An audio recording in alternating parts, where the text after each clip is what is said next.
Hello mga boss, part 2 nga pala ito ng pagpunta namin dito sa Portaribas. Napagpasya na pala namin ni Commander na umuwi na kasi natapos na rin ang pagpapahangin namin.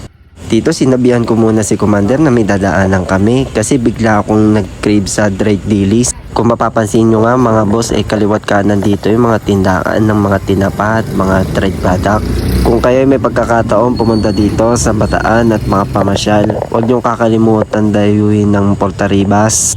Dito pwede kayo makapamili ng mga murang fish product tulad ng tuyo, tinapa, daing, bagoong, dried product at iba pang uri ng mga laman dagat.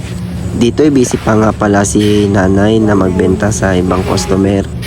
Kaya ako napagpasyahan ko munang mamili kung ano pa ang pwede kong ibang bilhin. Hindi ka na nga rin pala magtatanong dito kay nanay kung magkano yung mga tinda niya. Dahil dito ay nakalagay na rin yung mga presyo. Ayan, 420, 360, isang kilo yan. Pwede naman kayong bumili ng tingi. Mabait din nga pala si nanay kasi kapag ka namili kayo, dinadagdagan niya. Kaya nga lagi ako namimili dito kay nanay kapag ka pumupunta kami ng Portaribas. Meron din kayo makikita dito sa dingding ng iba't ibang klase ng buro tulad ng magong isda at patis. Natapos na nga pala magbenta si nanay sa ibang customer niya kaya nga ako na ang sinunod niya. Ang binili ko nga pala kay nanay itong malalaking dried dilis sa halagang 40 pesos. Kung mapapansin nyo ang daming nilagay ni nanay. Ganyan talaga kamura yung mga dilis dito.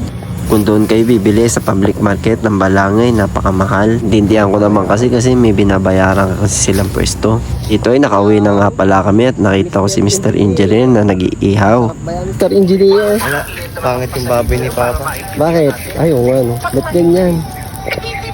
Pa-vlog ko eh. Nag-vlog Ma-vlog mo pa. Oh, siyempre. Oh, sarap ng ano niya oh. Di iya oh, mastermind namin. Yee! Ano masasabi mo, bossing? Wala. Ano Dapat wala? ikaw kayo nagagawa nito eh. Bakit? Bakit ako? Eh, kakarating ko nga lang eh. Doon ka na. Nahiya Nainita pa dito, siya. nainitan na ako ah.